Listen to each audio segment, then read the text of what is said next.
ఇవాళ ముహూర్తం, రేపు తలంబ్రాలు. ఉదయం నుంచి హడావిడిగా ఆ ఇంట్లో పెళ్లి బాజలు మోగాయి. తలంబ్రాలు మరిగా వేసేటువంటి కొన్ని గంటల ముందు ఆ కుటుంబంలో విషాద ఛాయలు అలుముకున్నాయి.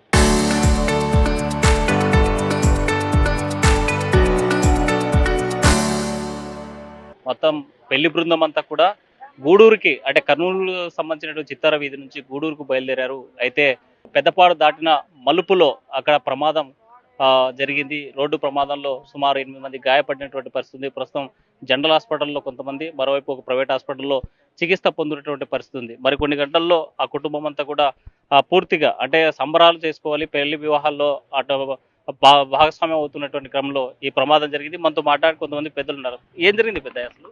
కర్నూలు నుంచి గూడూరుకి వస్తున్నారు. అక్కడ కారు యాక్సిడెంట్ అయింది. అంటే ఎక్కడి నుంచి ఎక్కడ పోతున్నారు? అసలు ఈ మీ ఇంట్లో ఇంతమంది ఎందుకు వెళ్తా ఉన్నారు? పెళ్లికి ఉమ్, ఈ కర్నూలు అమ్మాయిని గూడూరుకి ఇచ్చినారు. వాళ్ళు గూడూరుకి వస్తున్నారు. ఇప్పుడు వాళ్ళు వస్తున్నారు. అక్కడ నుంచి కారు వస్తున్నది. ఇక్కడ నుంచి అక్కడ నుంచి వచ్చిన కారు రెండు యాక్సిడెంట్ అయినాయి. అంటే ఎంతమంది గాయపడ్డారు? ఎలా జరిగింది? 8 మంది గాయపడి అంటే ఎవరెవరు గాయపడ్డారు దీంట్లో? ఏమైనా పెళ్లి కూతురు ఎవరైనా ఉన్నారా? పిల్ల కూతురికి గాయమైంది. ఉమ్, వాళ్ళ వాళ్ళ అవ్వ, ఒక పిల్లగాడు, ఒక పాప, ఒక నిండు గర్భవతి. ఎట్లుంది వాళ్ళందరి పరిస్థితి? ఎలా ఉంది పెద్ద? అందరికి బాగానే సీరియస్ గానే ఉంది. ఇప్పుడు మరి కొన్ని గంటల్లో పెళ్లి అవుతుంది, తాళి కట్టబోతున్నారు, అంత సంబరాల్లో ఉన్నారు. మీరు కూడా ఇక్కడ నుంచి పెళ్లి కొడుకు ఇంటికి బయలుదేరారు. ఇలా జరిగింది కదా, ఎలా ఉంది? యాక్సిడెంట్ అయిందంటే మా గూడూరు నుంచి వచ్చినాం ఇంటికి. అంటే పెళ్లి కొడుకు తరపు వాళ్ళు మీరు, మీకు ఎన్ని గంటలకు తెలిసింది విషయం? మాకంటే ఒక గంట ముందర తెలిసింది. 8:30 టైంలో మాకు తెలిసింది ఏం జరిగిందని తెలుసు? యాక్సిడెంట్ అయిందని తెలుసు. ఈ పెదపాడు దాటినాక టర్నింగ్ లో బ్రిడ్జి దాటుతాను, టర్నింగ్ తిరుగుతుంటే అక్కడి నుంచి కారు క్రాసింగ్ చేయబోయి ఈ కారు మీదకి వచ్చేసి ఈ కారు మీదకి కొట్టినాడు. పాప సీరియస్ గా ఉంది సార్, చిన్న పాప. ఇంకొక పాప చాలా సీరియస్ గా ఉంది, నమ్మకం లేదంటున్నాం. ప్రెగ్నెంట్ ఉన్న అమ్మాయికి ఓమిని అక్కడ హాస్పిటల్లో చేర్చిన, మిల్లి హాస్పిటల్లో. ఆమె కూడా చాలా సీరియస్ గా ఉంది. పెళ్లి కూతురి నాయనమ్మకు ఈడ నెత్తి చిల్లింది.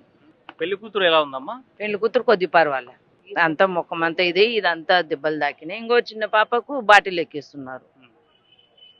ఆనందంగా ఉండాల్సిన సమయంలో ఈ ఘటన జరిగింది. ఏమనుకుంటున్నాం? బాధనే కదా సార్ మాకు, బాధనే. పెళ్లి నిలబడిపా, అందులో పాపకు తండ్రి కూడా లేడు. తల్లి, నాయనమ్మ, చిన్నమ్మ, బాబాయిలు అందరు కలిసే ఇంత బాగా చేసినారు. ఇట్లా జరిగినందుకు మేము కూడా బాధనే పడుతున్నాం. అల్లారు ముద్దుగా పెంచుకున్నారు, తల్లిదండ్రులు లేరు. అయితే హాస్పిటల్లోనే నర్సు ట్రైనింగ్ చేస్తుంది పాప.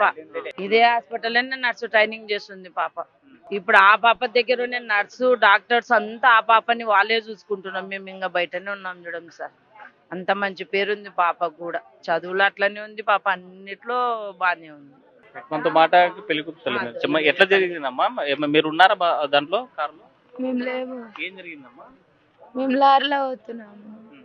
కారు యాక్సిడెంట్ అయిందని అందరు కింద పడిపోయినారు.